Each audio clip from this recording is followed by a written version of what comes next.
क्या आपने कभी सोचा है कि अगर किसी इंसान को एक भूतनी से प्यार हो जाए तो उसका अंजाम क्या होगा?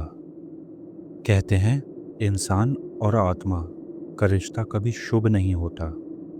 जो भी उस सीमा को पार करता है वह जिंदा होकर भी इस दुनिया का नहीं रहता।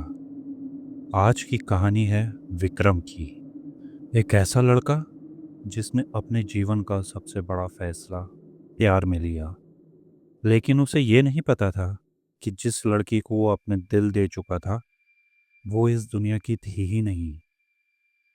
रात को जब पूरा गांव गहरी नींद में डूबा हुआ था, चारों तरफ ऐसा सन्नाटा था कि सांसों की आवाज भी साफ सुनाई दे रही थी। और अचानक कुछ सेकंड की खामोशी, और फिर विक्रम की नींद खुल गई। उसने दीवार पर लगी घड़ी देखी। 12:03 हो रहे थे। इतनी रात को कौन हो सकता है? धीरे धीरे वो दरवाजे तक पहुंचा। जैसे ही उसने दरवाजा खोला, बाहर एक बेहद ही खूबसूरत लड़की खड़ी थी। सफेद साड़ी, लंबे खुले बाल और बारिश में भीगे हुए पैर।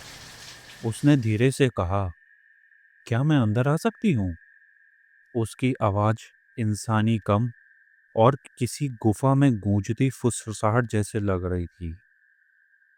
विक्रम उसे कुछ पल देखता रहा। फिर पता नहीं क्यों उसने बिना सोचे समझे दरवाजा खोल दिया। तुम इतनी रात को यहाँ क्या कर रही हो? मैं रास्ता भटक गई हूँ और मेरे पास कहीं जाने को कोई जगह नहीं है।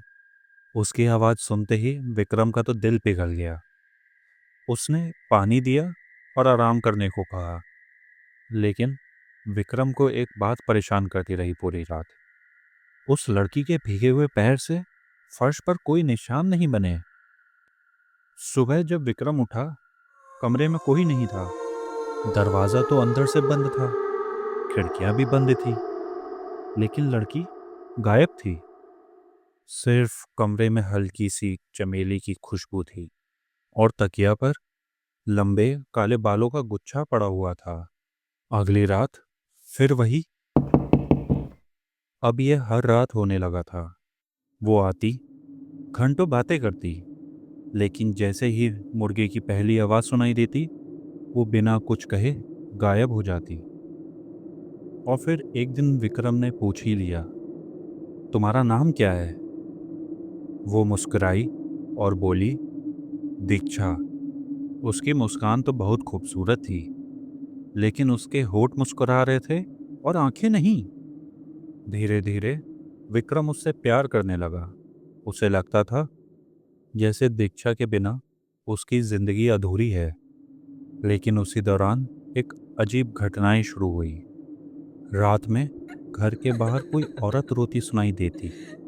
कुत्ते घर के बाहर भौंकते रहते, फिर अचानक पूंछ दबाकर भाग जाते थे।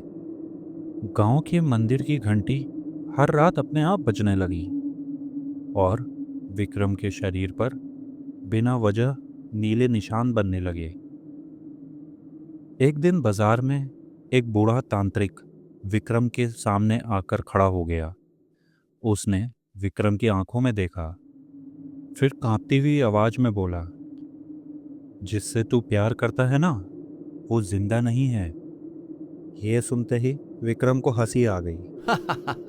तांत्रिक बोला, सुन, आज रात आईना उसके सामने रखना। अगर जान बचानी है ना, तो सूरज निकलने से पहले उस घर से भाग जाना। और फिर उसी रात दीक्षा हमेशा की तरह 12:03 पे आई। थोड़ी देर बातें करने के बाद विक्रम ने चुपचाप उसके सामने एक आईना रख दिया। दीक्षा मुस्कुरा रही थी, लेकिन आईने में कुछ भी नहीं था, सिर्फ खाली कमरा। विक्रम विक्रम के तो हाथ कांपने लगे। तो तुम कौन हो? अचानक ही लाइट चली गई और हवा बर्फ जैसी ठंडी हो गई। दीक्षा ने धीरे धीरे सिर उठाया। अब उसकी आंखें पूरी काली हो चुकी थी, चेहरा पीला और मुस्कान कानों तक फैल चुकी थी। मैं वही हूँ जिसका नाम सुनकर ये गांव दरवाजे बंद कर लेता है। विक्रम डर गया और बोला, तुमने मेरे से झूठ बोला। दीक्षा की आंख से काले रंग के आंसू बहने लगे। मैंने कभी झूठ नहीं बोला, बस अपनी सच्चाई छुपाई थी। मैं 100 साल से अकेली हूँ और जो भी मुझे देखता भाग जाता है। पहली बार किसी ने मुझे इंसान समझा। फिर उसने विक्रम का हाथ पकड़ लिया। अगर तुम सच में मुझसे प्यार करते हो तो मुझसे शादी कर लो। विक्रम ने कांपते हुए पूछा, फिर क्या होगा? दीक्षा ने मुस्कुरा कर कहा, फिर तुम्हारी सांसें इस दुनिया से ख़त्म हो जाएंगी, लेकिन हमारी मोहब्बत हमेशा जिंदा रहेगी। फिर विक्रम सोच में पड़ गया। एक तरफ जिंदगी और दूसरी तरफ मौत। लेकिन प्यार अक्सर इंसान की सोचने की ताकत छीन लेता है। कुछ देर बाद विक्रम ने उसका हाथ पकड़ लिया। मैं तुम्हें कभी नहीं छोड़ूंगा। दीक्षा की मुस्कान और भी गहरी हो गई। उसी रात गांव के बाहर शमशान घाट में जलती हुई चिताओं के बीच उनकी शादी हुई। आसमान में बिजली चमक रही थी और चारों तरफ सैकड़ों काली परछाइयां खड़ी थी। मंत्र की जगह अजीब सी फुसफुसाहटें गूंज रही थी। ऐसा लग रहा था जैसे आत्माएं उस शादी की गवाह हों। जैसे ही विक्रम ने दीक्षा की मांग में सिंदूर भरा, तेज तूफान उठा और शमशान अंधेरे में डूब गया।